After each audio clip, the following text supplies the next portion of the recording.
Okay, so this time, no, emerging technologies, no, is our topic, no.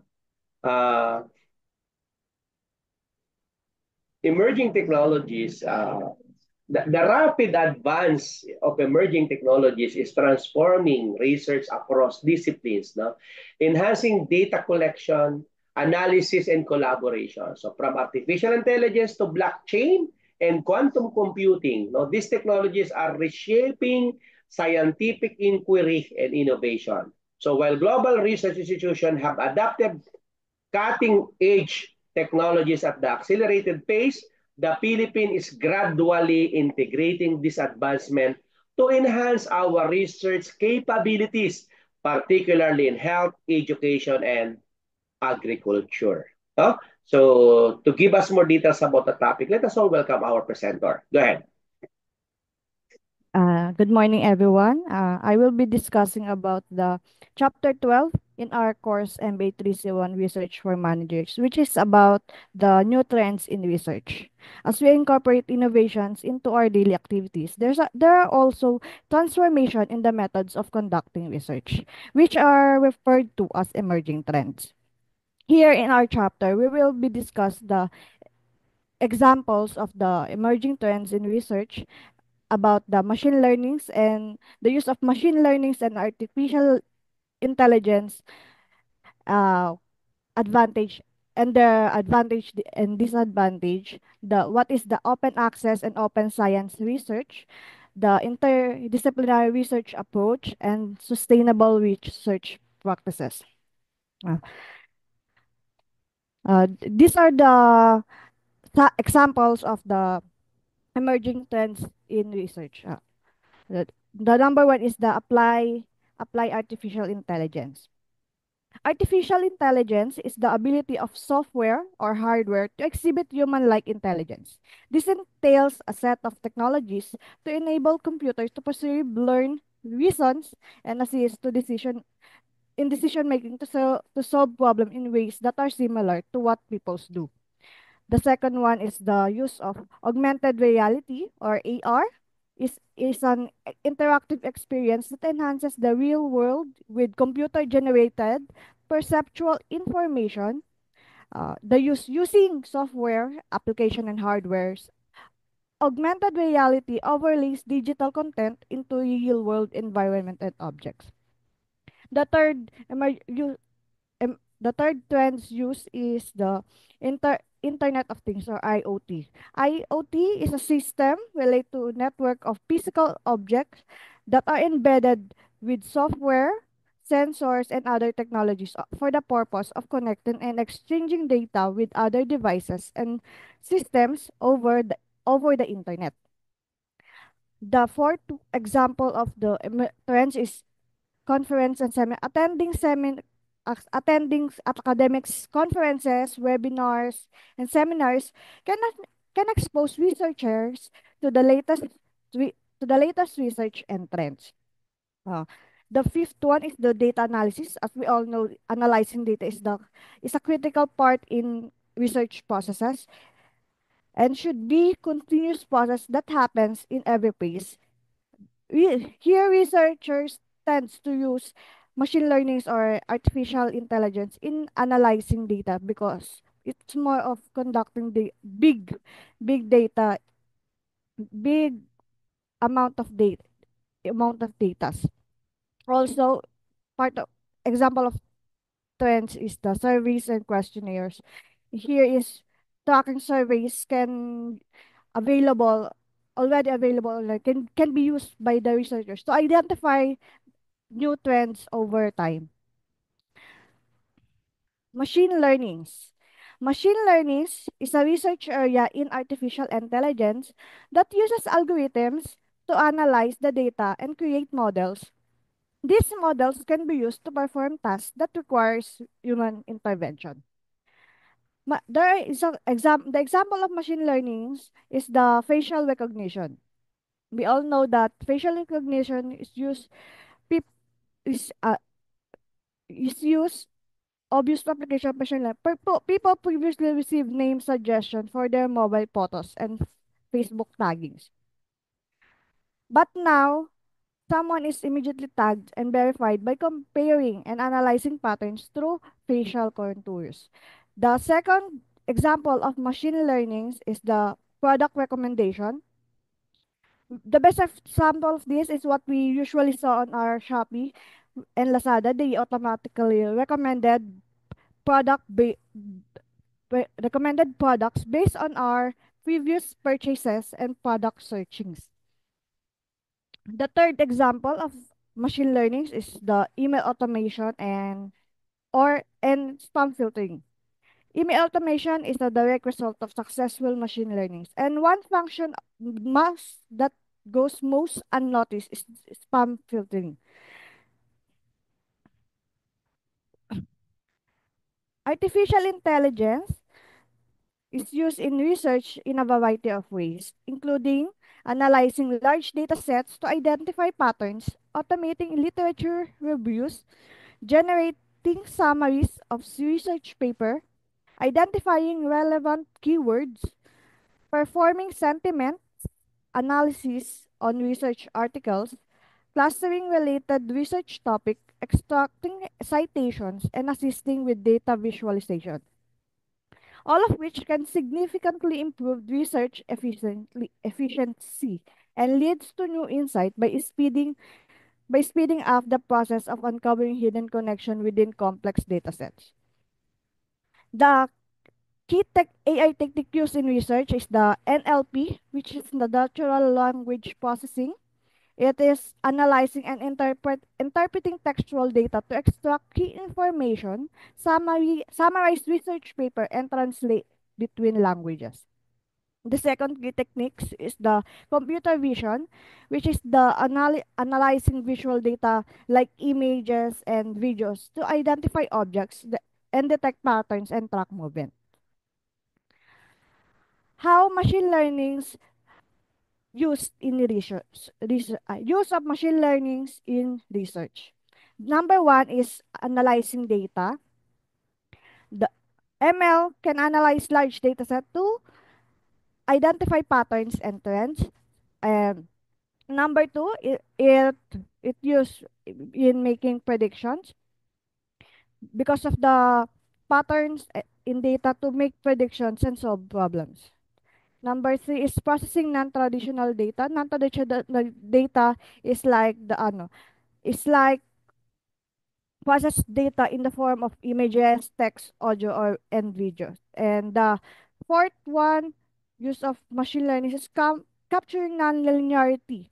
Capturing nonlinearity that's difficult to capture with traditional models. There are three types of machine learnings. The first one is the supervised. This machine learning's model relationship between is models relationships between variables. It needs direct human intervention. These are the actions that the human being instructed to the learnings. A common example of supervised machine learning is a spam filtering. The next types of machine learning is the unsupervised learnings. It doesn't need direct human intervention. It is automatically categorized data based on the previous data inputs in the machine learning.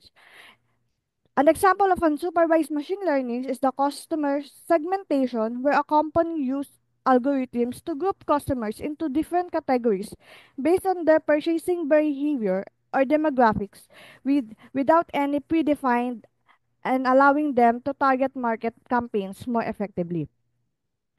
The example of this is the product recommendation we usually see in Shopee or Lazada. Or the third types of machine learning is the reinforcement learning.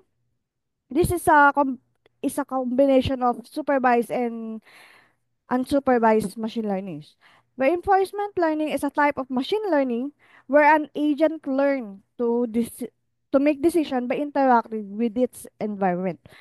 Receiving feedback in the form of rewards or penalty for its actions, and gradually adjusting its behavior to maximize the cumulative rewards over time, essentially mimicking a human trial and or error process to achieve optimal outcomes in a given situation.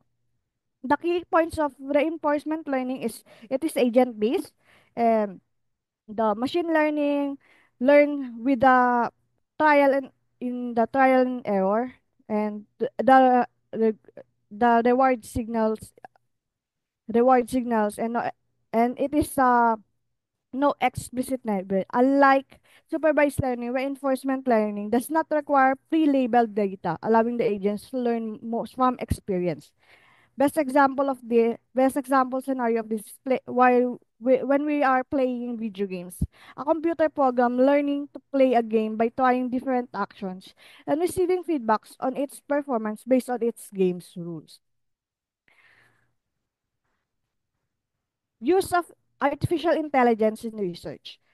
The number one is the idea generation.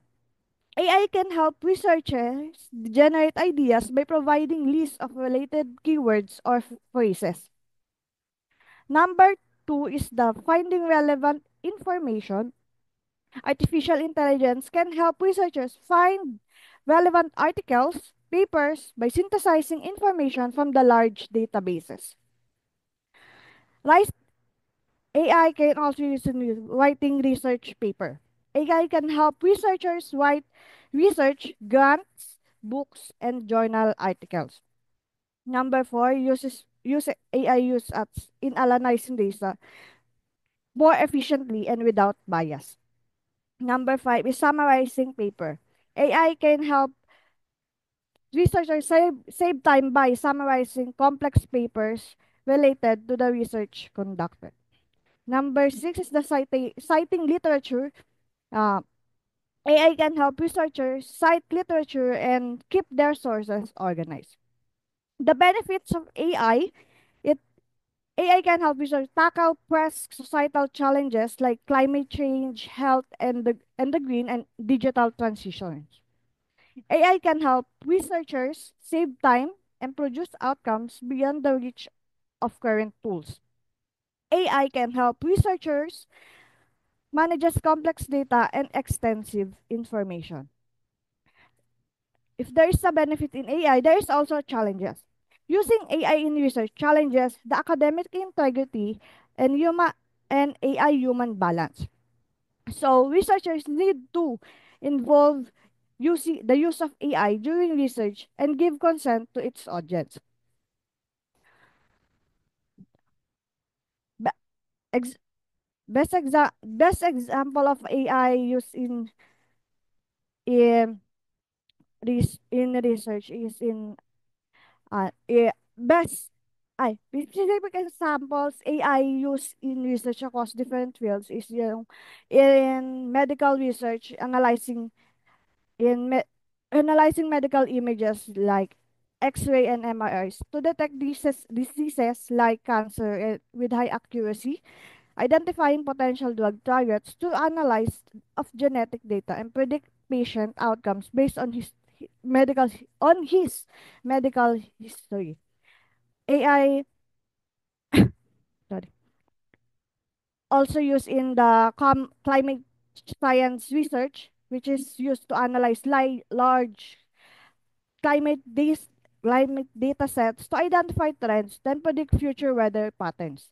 Detecting changes in land use through satellite imagery and modeling complex climate interaction. Um, AI in research, AI also used in social sciences research, analyzing social media data to understand public opinion on certain topics, identifying patterns in large-scale surveys, and predict social behavior based on demographic information. So we proceed on what is open access research and what is open science research.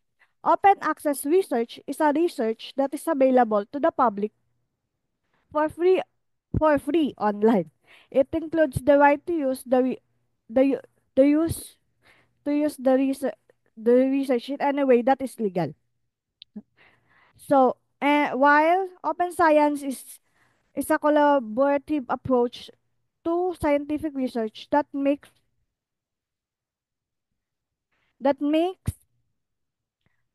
the research process and its result widely accessible. It encourages the sharing of data code, and other research material, and the use of open access publishing. The goal of open science is transparency. Open science makes research results and processes transparent and reproducible. The second one goal of open science is collaboration. Open science encourages collaboration and discussion among researchers. And the third one goal of open science is the access. Open science makes research accessible to everyone, including non-professionals. The fourth is the speed. Open science can lead to faster scientific progress. Example of open science research is the open data, which is the norm on like in the norm of a field like astronomy and high energy physics.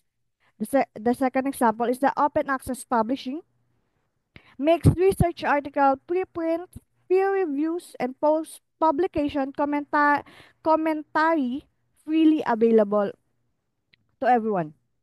The third example of on open science is the replication studies. Replication studies and reanalysis are encouraged to improve the reliability of the research. Go. There are advantage of open access and open science research. The number one advantage is the make research more accessible and easier to understand. The second advantage promotes international and interdisciplinary collaborations.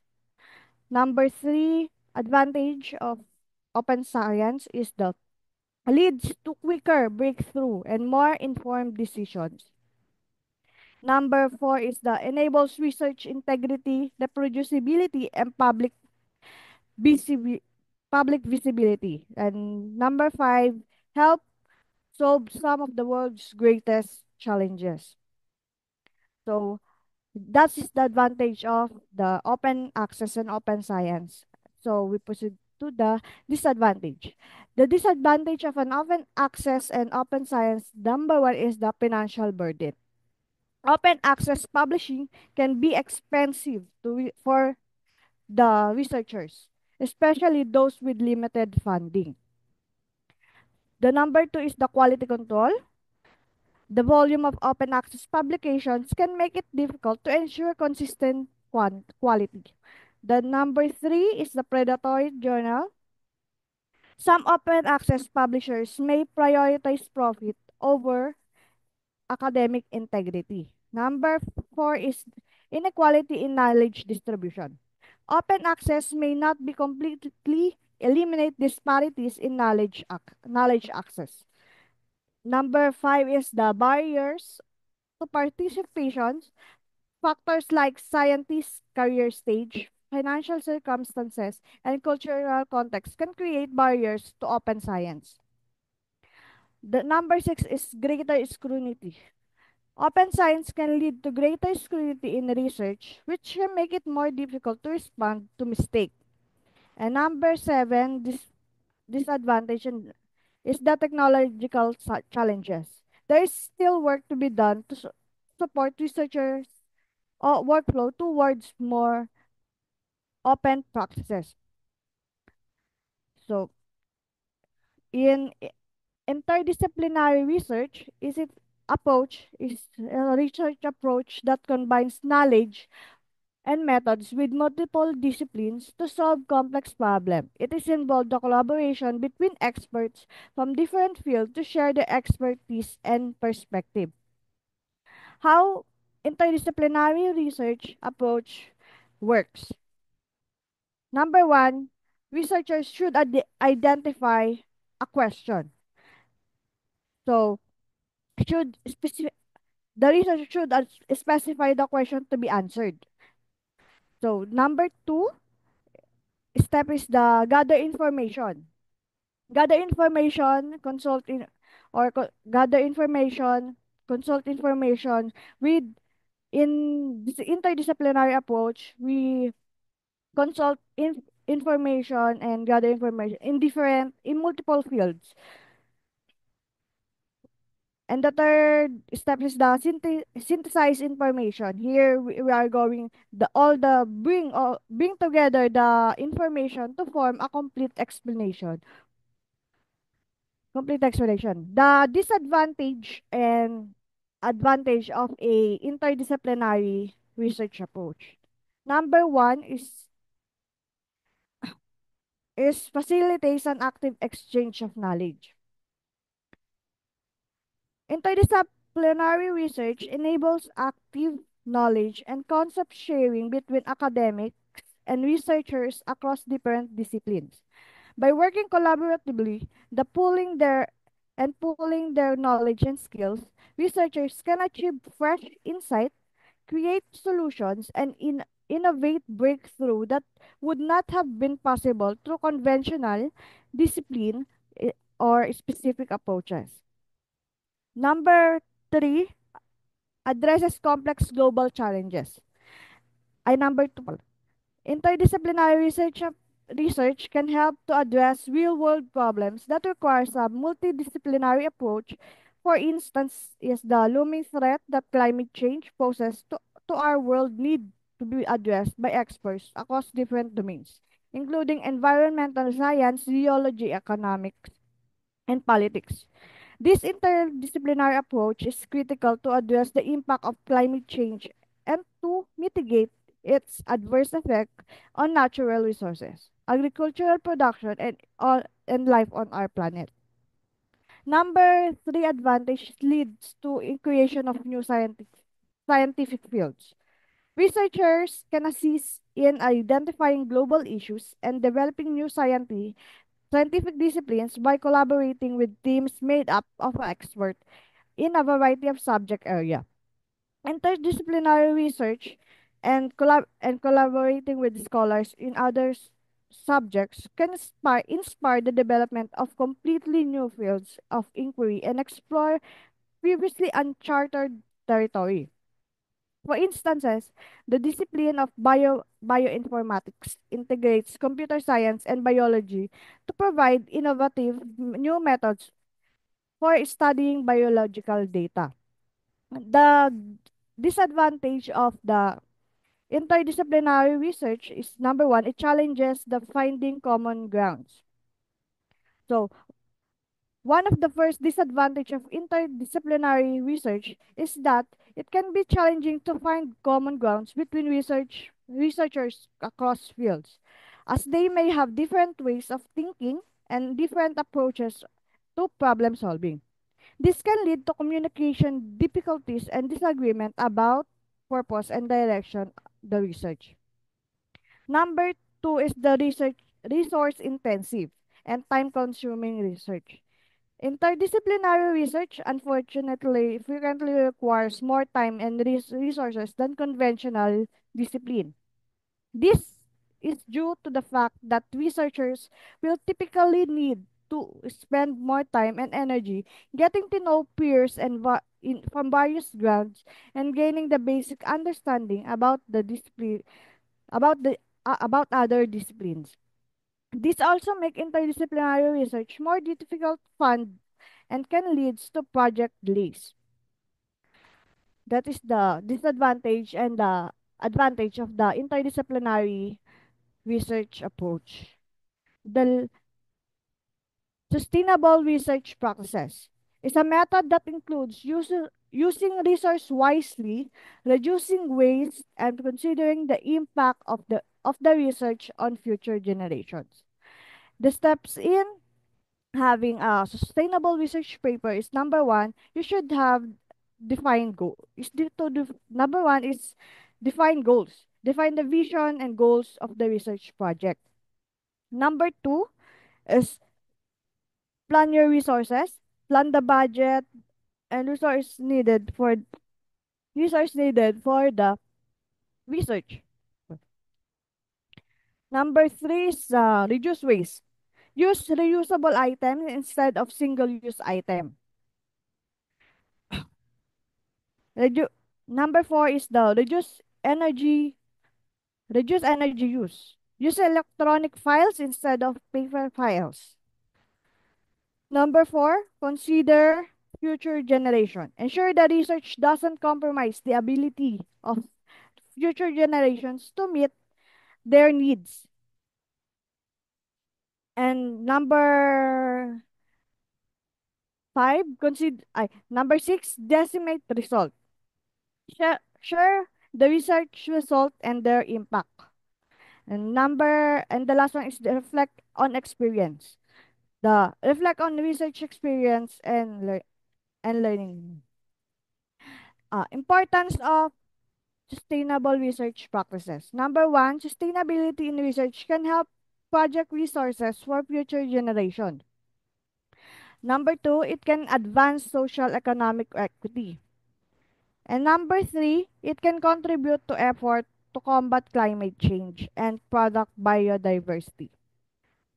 That's yes, the importance of conducting sustainable research practices. Yeah.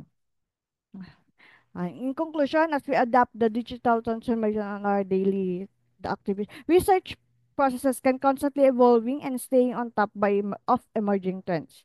With the rapid development of technology and increasing focus of interdisciplinary research and future research is filled of exciting opportunities and new direction. And that's all in my presentation.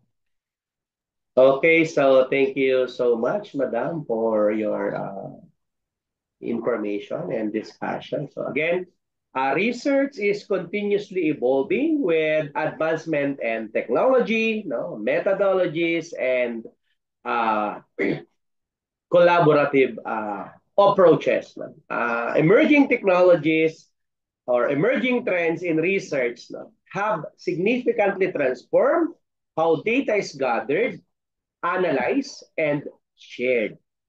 As depicted, no, as what we discussed, no, as our presenter mentioned, no, uh, it is important to shape, no, the future of research across various disciplines by some conferences, seminars, data analysis, and survey and questionnaires. No? So conferences and seminars serve as an essential platforms to researchers to present their findings, no, exchange ideas, and engage in intellectual discussions with experts from different backgrounds. No? This event provides opportunities for networking, no, collaboration, and exposure, no, to the latest developments in various fields. In recent years, the rise of virtual and hybrid conferences has further increased accessibility, allowing researchers from different parts of the world, no, to participate without geographical limitations. No? Conferences also play an important role in peer reviews, where scholars receive constructive feedback, no, that enhance the quality of your research. No? Data analysis, ang topic natin, more on analysis next meeting, no, has become a cornerstone of modern research, no, allowing researchers to interpret vast amounts of information accurately and efficiently.